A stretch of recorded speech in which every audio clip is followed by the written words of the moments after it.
With the latest patch 6.9, there are changes made to Ginzo's Rageblade, including a new passive, where on-hit effects trigger twice every second auto attack. Gnar is a champion who would benefit from all the stats Rageblade provides, as well as the passive. Let's take a look of him with the item in a real game.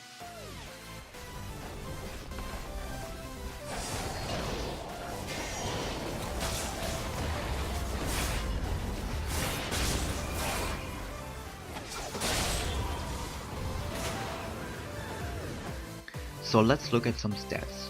I have Rageblade, Frozen Mallet, Ninja Tabbies, Giant's Belt, Doran's Blade and Cloth Armor.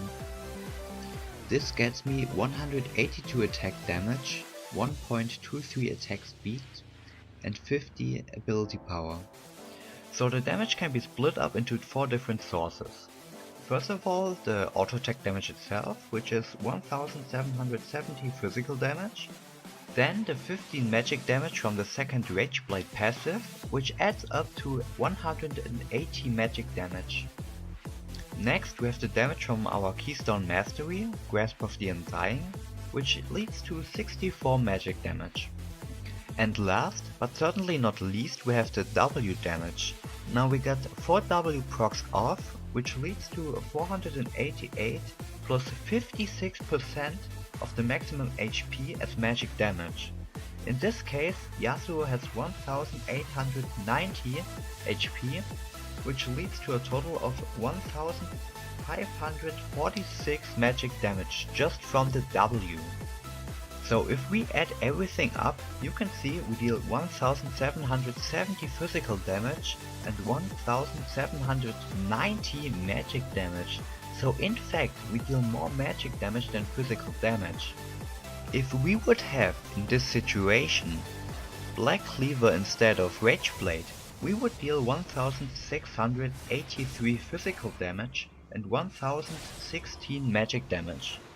So in this situation you can see that Rageblade deals way more damage than Black Cleaver, but now people might argue, yeah sure, but I can trade armor with Black Cleaver.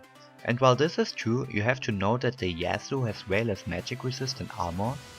So dealing more magic damage instead of physical damage is like an indirect armor shred as well. In fact, if you have more mixed damage, it is harder for the enemy to itemize overall, which is another advantage. Of course, Black Cleaver gives HP, so it is obviously the better choice if you want to be tanky, but damage wise it can never outtrade a Rageblade. But one thing to keep in mind is that you never want to build Rageblade as a first item, because you are not tanky early and also your W, which is your main damage source, isn't maxed out yet. If you are not tanky, you will deal way less damage because you die instantly. And also, you never want to max out your W first, because then your Q would deal no damage, or let's say not more damage than a simple auto attack. If you are really ahead, just buy Blade of the Ruined King or something, which also has great synergy with Rageblade, but my personal recommendation would be Frozen Mallet as a first item, because it is tanky, you deal good amount of damage and also you can kite very well. If you are not ahead in the game at any point of time, or you don't have a real tank, then don't build Rageblade, rather go for Black Cleaver. But if you decide to build Rageblade, I would recommend a build which kinda looks like this. I hope you enjoyed the video and thanks for watching.